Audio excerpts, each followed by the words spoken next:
Following program is rated TV MAL. It contains strong language and is intended only for mature audiences.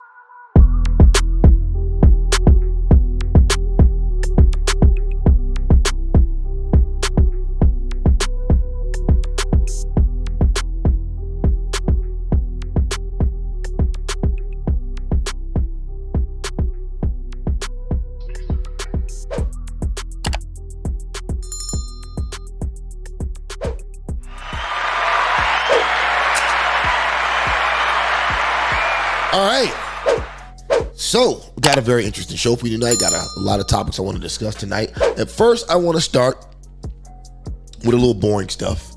For those of you that think it's boring, I don't think it's boring. I think it's actually very interesting. But I want to talk about some world politics first, and then we'll get into the other shit. The petrodollar is no more. The petrodollar is no more. Now, when I say petrodollar, do y'all even know what I'm talking about? When I say petrodollar, do you even know what I'm referring to?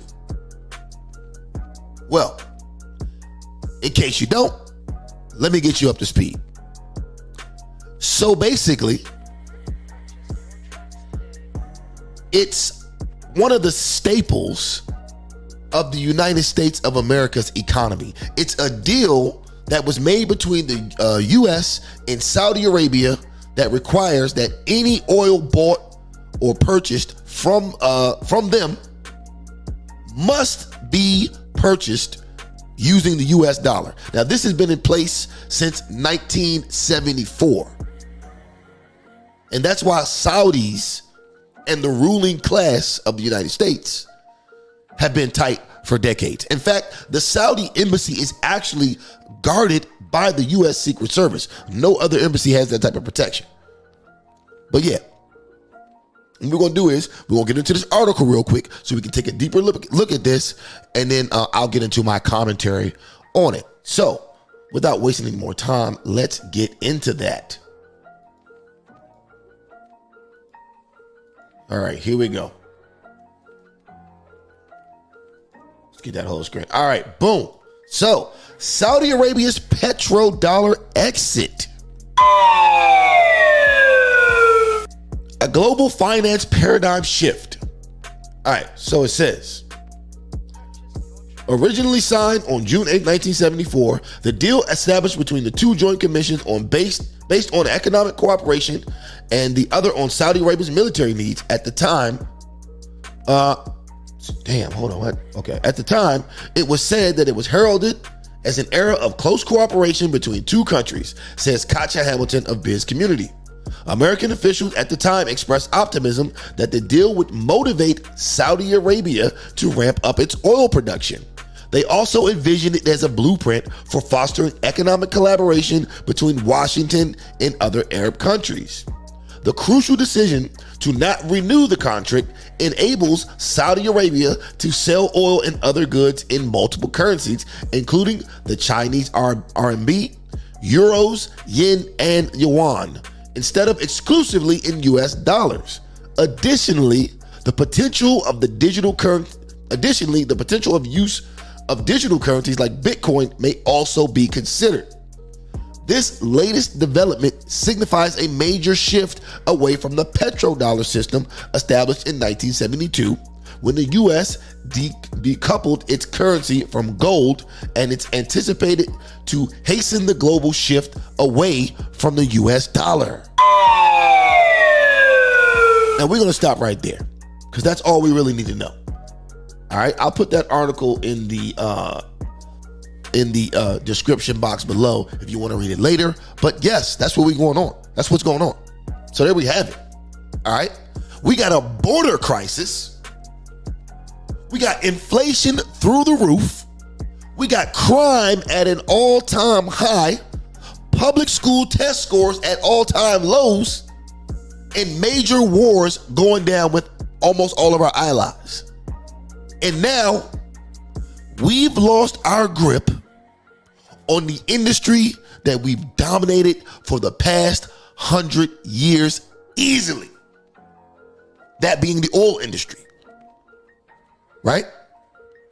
We've had this game on lock easily for the past 100 years. And what's the goddamn president doing? What's the president doing? I'll show you what this motherfucker's doing. This is what the president is doing. Give me a second. I don't wanna love nobody but you. I don't wanna love nobody but you. I don't wanna love nobody but you. I don't wanna love nobody but you. I don't wanna love nobody but you. I don't wanna love nobody but you. Say, what does it do? He says today, he will come through. He won't let us not what superheroes do. Say, I will never fall. No way to love, Love like this. makes my heart beat. Love the rest of That's what he's doing. Now let's freeze it right there. Let's freeze it right there. Okay? Let's freeze it right there.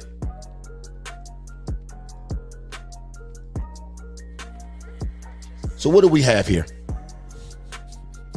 This picture is worth at least at least 1,000 words. At least 1,000 words.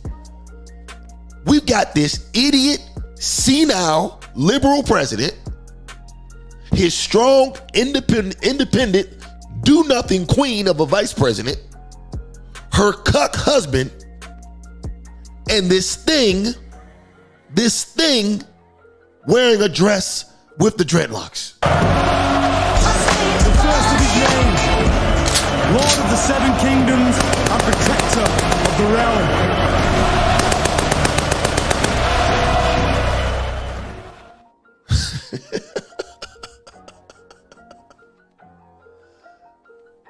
Do y'all see this? Our enemies have to be foaming at the mouth. No Diddy. I got that thug in love. Our enemies got to be foaming at the mouth at this point. All right? And as a matter of fact, they're definitely foaming at the mouth. They're definitely foaming at the mouth. Peep this shit out. Peep this shit out, man. Let's go, man. Russia is flexing its military muscles in Cuba, just 90 miles from Florida. A Russian nuclear submarine and 3 other ships entered Havana Harbor yesterday to conduct military exercises.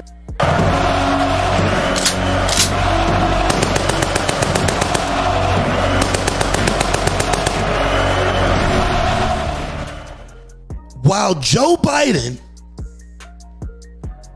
is dancing with drag queens for Juneteenth, this is what Russia's doing. This is what Russia's doing.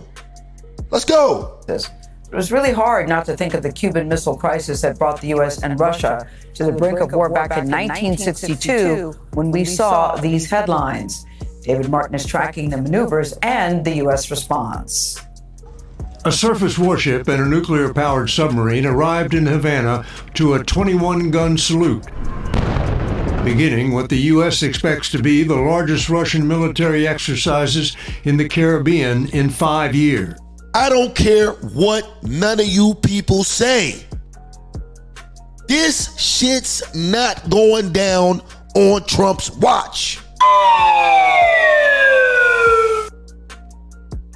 Yo, these are the consequences of wanting a nigga to talk nice to you. These are the consequences. Look at this.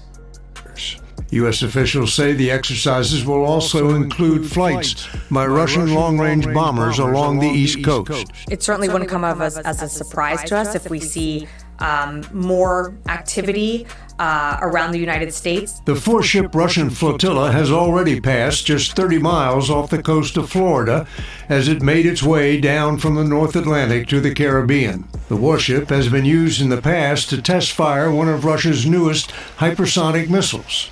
The submarine is also designed to carry guided missiles, but U.S. officials say there is no indication it is carrying nuclear weapons. We, of course, take it seriously, but these exercises don't pose a threat to the United States. The Russian ships have been shadowed by a small U.S. Navy task force consisting of 2 destroyers along with 2 vessels specifically fitted with sonar for tracking submarines, patrol planes.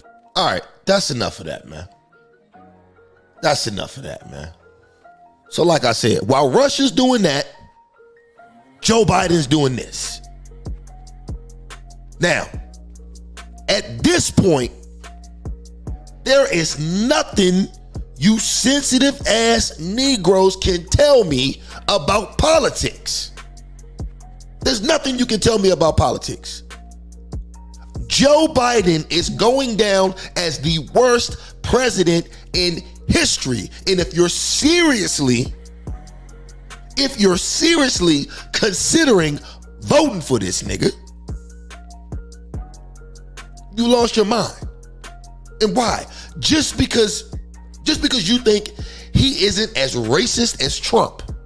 Just because you think he isn't as racist as Trump, you're a moron, and your priorities are completely out of whack. Let me get this straight though. You people would rather see your own country completely fall off under this idiot just because he comes off as less racist.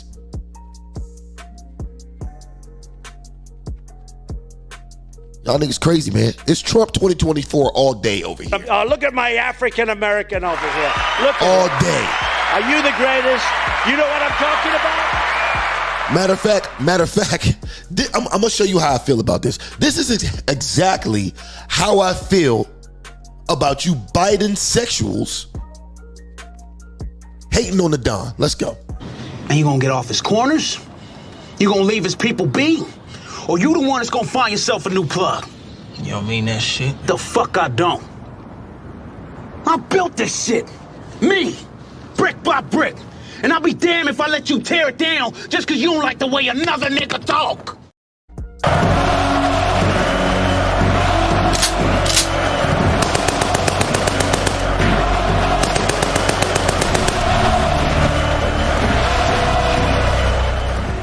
Look at my African American over here. Look at him. Are you the greatest? You know what I'm talking about? Whoa, Lord, man. All right, next topic. I can talk about that shit all day.